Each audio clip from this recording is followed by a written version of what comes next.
இன்றைய நற்செய்தி யோவான் எழுதிய தூய நற்செய்தியிலிருந்து வாசகம். ஆண்டவரே, மாட்சி உமக்கே. 10ஆம் அதிகாரம், இறை வார்த்தைகள் 1 முதல் 10 முடிய. அக்காலத்தில் இயேசு கூறியது: உறுதியாக உங்களுக்கு சொல்கிறேன், ஆட்டு கொட்டிலில் வாயில் வழியாக நுழையாமல் வேறு வழியாக ஏறி குதிப்போர் திருடர் அல்லது கொள்ளையராயிருப்பர். வாயில் வழியாக நுழைபவர் ஆடுகளின் ஆயர். அவருக்கே காவலர் வாயிலை திறந்து விடுவார். ஆடுகளும் அவரது குரலுக்கே செவிசாய்க்கும். அவர் தம்முடைய சொந்த ஆடுகளை பெயர் சொல்லி கூப்பிட்டு வெளியே கூட்டிச் செல்வார். தம்முடைய சொந்த ஆடுகள் அனைத்தையும் வெளியே ஓட்டி வந்த பின் அவர் அவற்றிற்கு முன் செல்வார். ஆடுகளும் அவரை பின்தொடரும், ஏனெனில் அவரது குரல் அவற்றுக்கு தெரியும். அறியாத ஒருவரை அவை பின்தொடரா. அவரை விட்டு அவை ஓடி போகும், ஏனெனில் அவரது குரல்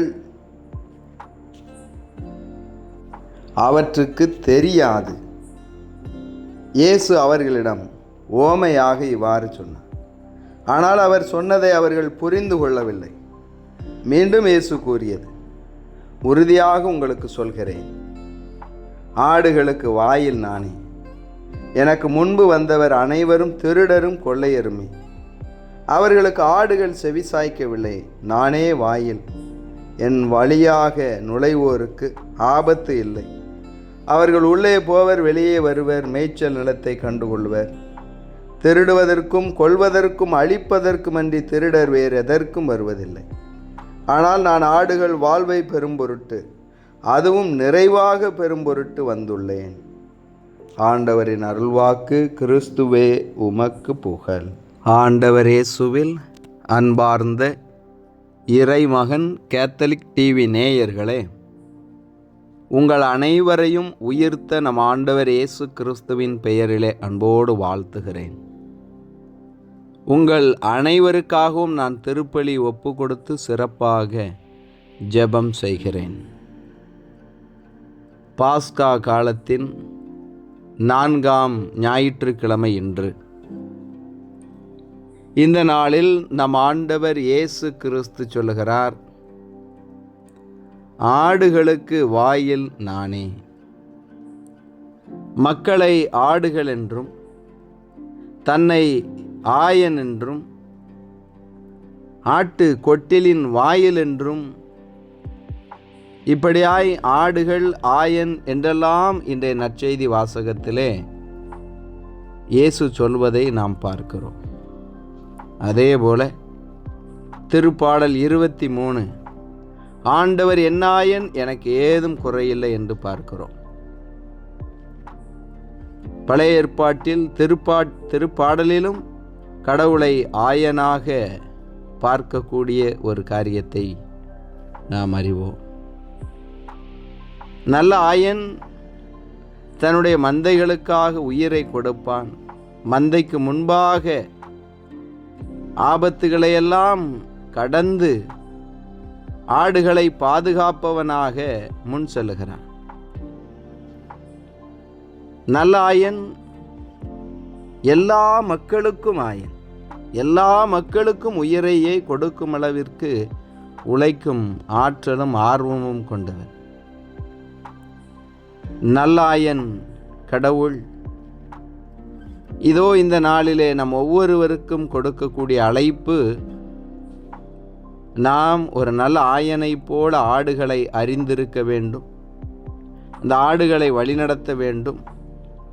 அவைகளுக்கு எந்த தீங்கும் அவைகளை நெருங்காதபடியாய் பாதுகாப்பு அரணாய் இருக்க வேண்டும்.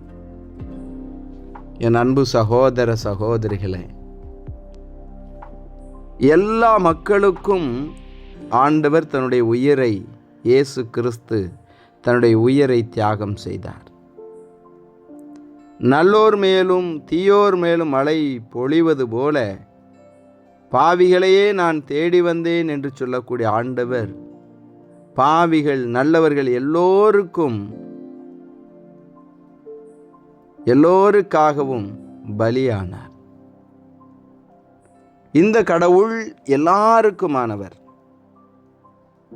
ஆனால் விவிலியத்திலே இப்படியாய் சொல்வதுண்டு, இயேசு ஆண்டவர் தன்னுடைய வளர்ப்பு தந்தையான சூசையப்பரினுடைய வாரிசு.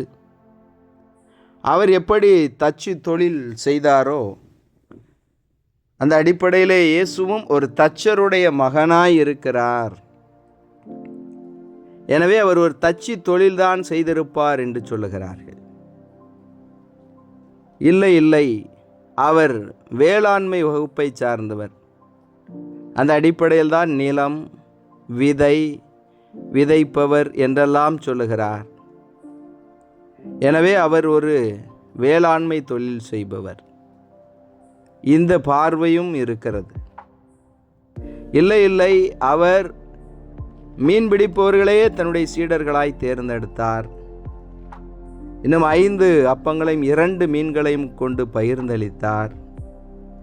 மீன்களை சுட்டு சாப்பிட்டார் என்றெல்லாம் பார்க்கிற பொழுது அவர் ஒரு மீன்பிடி தொழிலை செய்த குலத்தை சார்ந்தவர் என்று சிலர் சொல்லுகிறார்கள். அதேபோல ஆடுகள், ஆயன், ஆட்டு கொட்டில், நுழைவாயில் என்றெல்லாம் சொல்லுவதை பார்க்கிற பொழுது அவர் ஒரு இடையரை போல ஆடு மேய்க்கும் தொழிலை செய்திருப்பார். என் அன்பு சகோதர சகோதரிகளே, இயேசு ஆண்டவர் எல்லோருக்குமானவர். அவரை ஒரு குறிப்பிட்ட தொழிலுக்குள்ளாக நாம் முடக்கிவிட முடியாது. அவர் அனைத்தையும் அறிந்தவர். ஏறக்குறைய எல்லா தொழில்களையும் கூட அவர் செய்திருக்கலாம்.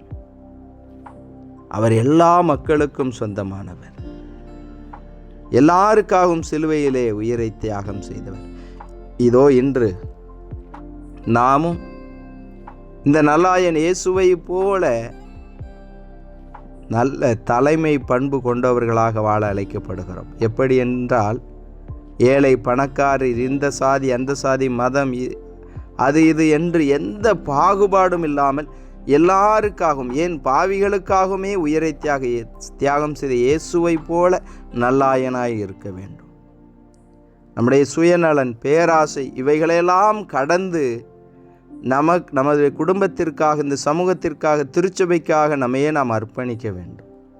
சிறு சிறு காரியங்களின் வழியாக நல்ல ஆயனாய் நாம் நம்மை நிரூபிக்க வேண்டும்.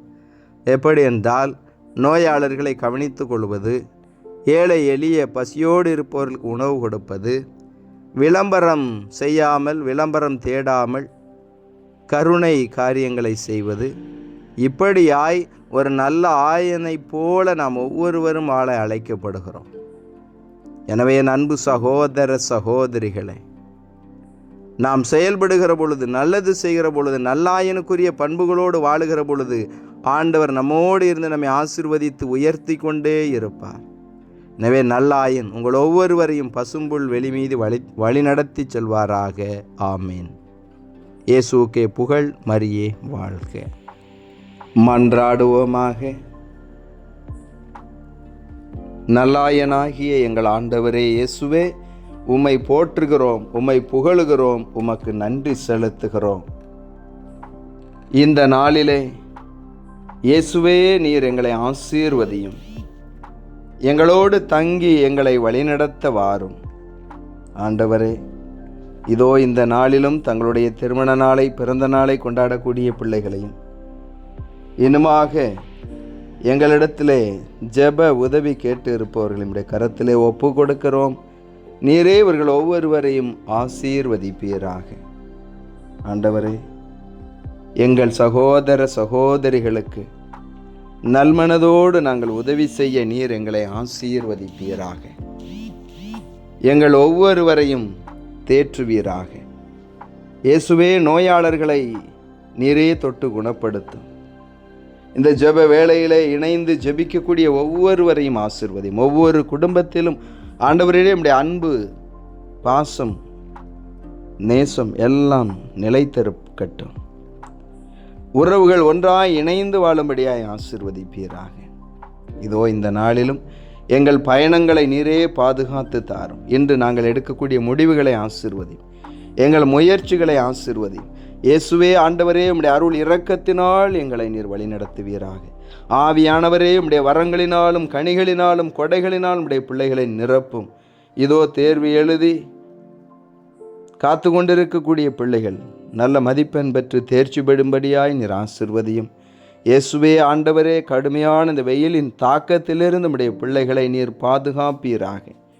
இந்த நாளிலே நல்லாயனுக்குரிய பண்புகளை எல்லாம் கேட்டோம். இயேசுவே ஆண்டவரே, நாங்கள் அந்த நல்ல ஆயராக இருந்து எங்களிடம் ஒப்படைக்கப்பட்டுள்ளவர்களுக்கு தாழ்ச்சியோடு பணிவிடை புரிய நீர் ஆசீர்வதி. இயேசுவே ஆண்டவரே, திருமணத்திற்காக, குழந்தை செல்வத்திற்காக, வேலை வாய்ப்பிற்காக ஜெபிக்கக்கூடிய ஒவ்வொருவரையும் ஆசீர்வதிப்பீராக. ஒவ்வொருவரையும் நீரே தொட்டு வழிநடத்துவீராக. இயேசுவே, உம்முடைய பிரசன்னத்தினால் நீர் நிரப்பும் ஆண்டவரே. இதோ இந்த நாளிலும் எங்கள் மத்தியிலே வாழ்ந்து இறந்து போன ஒவ்வொருவரையும் நினைக்கிறோம். இந்த ஆன்மாக்களை மன்னித்து ஏற்றுக்கொள்வீராக. இயேசுவே ஆண்டவரே, இதோ இந்த ஜெப வேளையிலே நம்பிக்கையோடு ஜெபிக்கிறோம். நீரே திருமண வரனும் குழந்தை செல்வமும் வேண்டி ஜெபிக்கக்கூடிய பிள்ளைகளுக்கு ஆசீர்வாதங்களை கொடுப்பீராக. கடன் பிரச்சனைகளிலிருந்தும் தீய பழக்க வழக்கங்களும் ஆண்டவரே பிள்ளைகளுக்கு விடுதலையை தாரும். உம்மால் கூடும், உம்மால் மட்டுமே கூடும் என்று சொல்லி நம்பிக்கையோடு ஜெபிக்கிறோம். அன்று ஆபிரகாம், ஈசாக், யாக்கோபின் குடும்பங்களை எல்லாம் ஆசீர்வதித்த ஆண்டவரே, இதோ ஒவ்வொரு குடும்பத்தையும் நீர் ஆசீர்வதித்து கரம் பிடித்து வழிநடத்த வேண்டும் என்று உம்மை மன்றாடுகிறோம். ஆமேன். இறைவனுடைய எல்லா புனிதைகளை எங்களுக்காக வேண்டிக் கொள்ளுங்கள். அனைத்து காவல் தூதர்களை எங்களுக்காக வேண்டிக் கொள்ளுங்கள். எல்லாம் உள்ள இறைவன், தந்தை, மகன், தூய ஆவியானவர் உங்கள் ஒவ்வொருவரையும் ஆசீர்வதிப்பாராக. ஆமேன்.